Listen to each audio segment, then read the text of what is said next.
আবহাওয়ার খবর জানতে চলে যাচ্ছি সহকর্মী দীপু নূরের কাছে। দীপু, আজকে আবহাওয়া নিয়ে আপনার কাছে কি তথ্য আছে আমাদের জানান।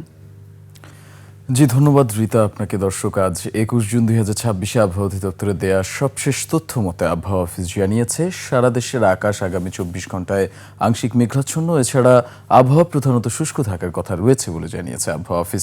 শুরুতেই কয়েকটি জেলার তাপমাত্রা বিশ্লেষণ করলে আমরা দেখতে পাচ্ছি ঢাকায় রয়েছে ২৮ ডিগ্রি সেলসিয়াস, কুমিল্লাতে দেখতে পাচ্ছি ২৭ ডিগ্রি সেলসিয়াস রয়েছে, মাদারীপুরেও একই তাপমাত্রা দেখতে পাচ্ছি ২৭ ডিগ্রি সেলসিয়াস রয়েছে। তবে মানিকগঞ্জে একটু বেশি রয়েছে, যা রয়েছে ২৮ ডিগ্রি সেলসিয়াস।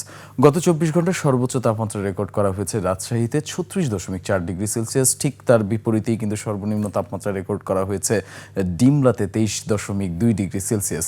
এবার যদি ঢাকা নিয়ে কিছু তথ্য দিয়ে রাখি, তাহলে ঢাকা এবং তার আশপাশের এলাকায় গত ২৪ ঘন্টায় সর্বোচ্চ তাপমাত্রা রেকর্ড করা হয়েছে ৩৪.২ ডিগ্রি সেলসিয়াস। এছাড়া ঢাকায় বাতাসের আপেক্ষিক আর্দ্রতা সর্বোচ্চ রেকর্ড করা হয় শতকরা প্রায় ৯৭%।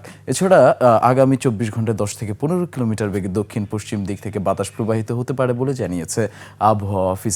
এছাড়া সব শেষ করবার আগে আরেকটু তথ্য যদি জানিয়ে রাখি, তাহলে আগামীকাল সূর্যোদয় হবে ভোর ৫টা ১২ মিনিটে। এছাড়া সূর্যাস্ত হবে সন্ধ্যা ৬টা ৪৯ মিনিটে।